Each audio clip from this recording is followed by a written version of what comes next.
આજે બુલડોઝર ધંધુકા પહોંચ્યું છે. ધીરે ધીરે જ્યાં જ્યાં જરૂર પડશે એક બી ખૂનો નહીં છોડશો. ઘણા લોકોને પેટમાં દુખે છે.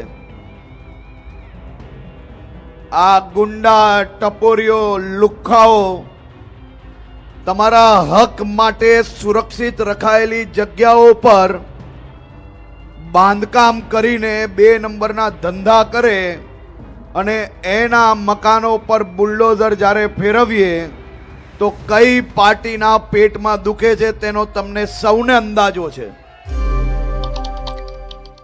ધંધુકામાંથી જે ઘટના સામે આવી કે જ્યાં ધર્મેશ ભરવાડની હત્યા કરી દેવામાં આવી ને ત્યારબાદ આખી ઘટનાના પડઘા સમગ્ર ગુજરાતમાં પડ્યા, પરંતુ હવે ડેપ્યુટી સીએમ હર્ષ સંઘવી દ્વારા આખી બાબતને લઈ અને એક નિવેદન આપવામાં આવ્યું છે.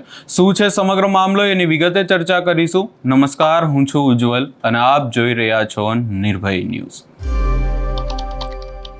ધર્મેશ ભરવાડના જે હત્યારાઓ હતા, જે ધંધુકાની આખી ઘટના સામે આવી હતી ને ત્યારબાદ પોલીસે ગઈકાલે આરોપીઓનો વરઘોડો નીકાળ્યો ને આજે આ આરોપીઓને એની સાથે સાથે જે કુખ્યાત ત્યાંના ગુંડાઓ છે, જે હિસ્ટ્રી સીટરો છે, એમની સામે પણ કાર્યવાહી કરવામાં આવી અને ડિમોલેશન આજે ધંધુકામાં મોટા પાયે હાથ ધરવામાં આવ્યું હતું. આ જ તમામ બાબતને લઈ અને હવે ડેપ્યુટી સીએમ હર્ષ સંઘવી દ્વારા શું કહેવામાં આવ્યું છે, સૌપ્રથમ એ પણ સાંભળી લઈએ.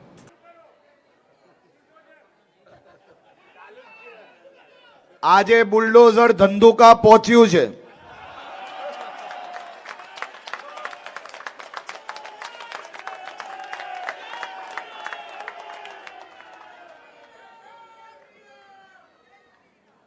ધીરે ધીરે જ્યાં જ્યાં જરૂર પડશે એક બી ખૂનો નહીં છોડશો.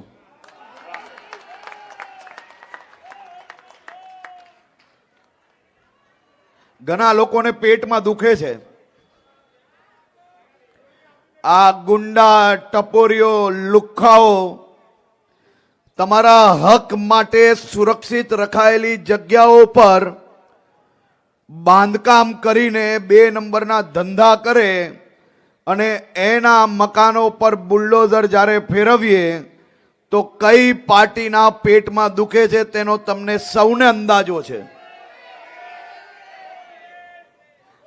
આપણે ગુજરાતના અનેક ક્ષેત્રોમાં હજારો હેક્ટર જગ્યાઓ તમારા સૌની હકની ખાલી બી કરાવી.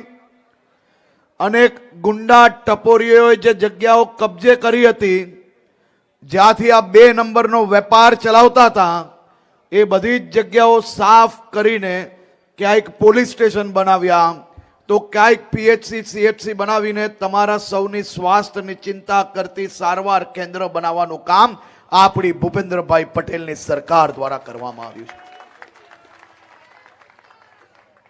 વારે તહેવારે આ બધા ગુંડા લુખ્ખા ટપોરીઓને બચાવવા માટે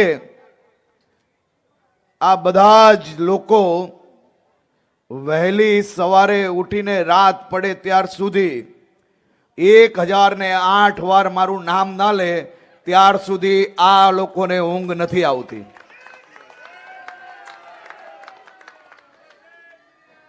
અને મારા રાજ્યના નાગરિકોના હિતમાં જો આ સાચા કામ કરવા બદલ તેમની તાકાત હોય એટલી વાર 1008 વાર નહીં 10,008 વાર બી મારું નામ લેશે, મને કોઈ ડર નથી આ લોકોનો. હવે તમે મને એમ કહો કે તમારી પોલમાં, ગલીઓમાં, સમાજમાં, પરિવારમાં જ્યારે બી કોઈ સારું કામ કરવા તમે નીકળો, 5-25 લોકો સારું કામ કરે, પોલમાં 2-4 સજ્જન વ્યક્તિઓ મળીને એ પોલના વડીલોને અંબાજી દર્શન તીર્થયાત્રા કરવાનું નક્કી કરે, પોલની અંદર સ્વચ્છતાનું કામ કરે, કોઈ પોલના યુવાન દીકરા દીકરીઓ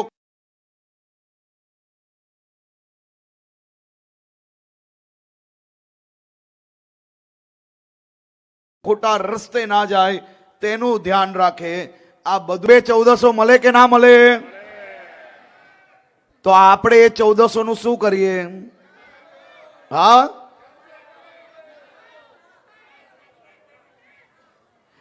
તો અમારે રાજનીતિમાં 2-4-1400 તો હોય કે ના હોય? હોય કે ના હોય? આપણી આગળ ના ચાલે, એમાં ચિંતા નથી. એ તો બધાને સીધા કરી નાખશો એકદમ, તમે કોઈ ચિંતા નહીં કરો. આખી ઘટનાને લઈને અને ખાસ કરીને જે ગુંડા તત્વો છે, અસામાજિક તત્વો છે, એમને લઈ અને અહીંયા ડેપ્યુટી સીએમ હર્ષ સંઘવી દ્વારા નિવેદન આપવામાં આવ્યું. અમે પણ અહીંયા ડેપ્યુટી સીએમ હર્ષ સંઘવીને કહેવા માંગીએ છીએ કે તમે આખી બાબતને લઈ અને નિવેદન પણ આપ્યું અને એની સાથે સાથે ધંધુકામાં બુલડોઝર કાર્યવાહી પણ કરી. સારી બાબત છે કે તમે આવા જે ગુંડા તત્વો છે, અસામાજિક તત્વો છે, એમની સામે કાર્યવાહી હાથ ધરી.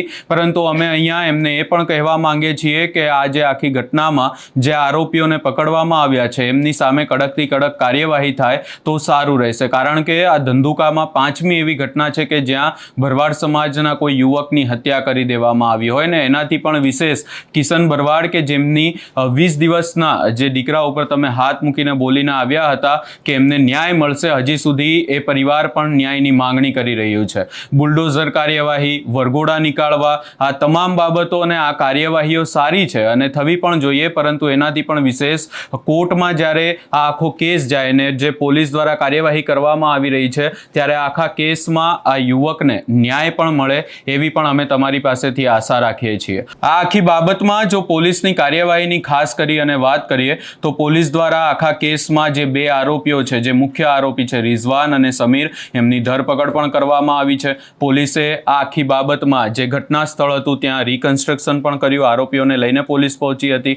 પરંતુ આ આખી બાબતમાં હવે પરિવારની પણ એ માંગ છે કે આખા કેસમાં કાર્યવાહી, કડકથી કડક કાર્યવાહી કરી અને જે આરોપીઓ છે એમને કડક સજા આપવામાં આવે. આ સમગ્ર બાબતને લઈ અને ખાસ કરી અને હવે જે ડેપ્યુટી સીએમ હર્ષ સંઘવી દ્વારા ધંધુકામાં જે બુલડોઝર કાર્યવાહી કરવામાં આવી છે એને લઈ નિવેદન આપવામાં આવ્યું છે, એને લઈ તમારો શું અભિપ્રાય છે અમને કમેન્ટ કરી જરૂર જણાવશો. અને અમારી ચેનલ નિર્ભય ન્યૂઝને લાઇક, શેર, સબસ્ક્રાઇબ કરવાનું ભૂલશો નહીં.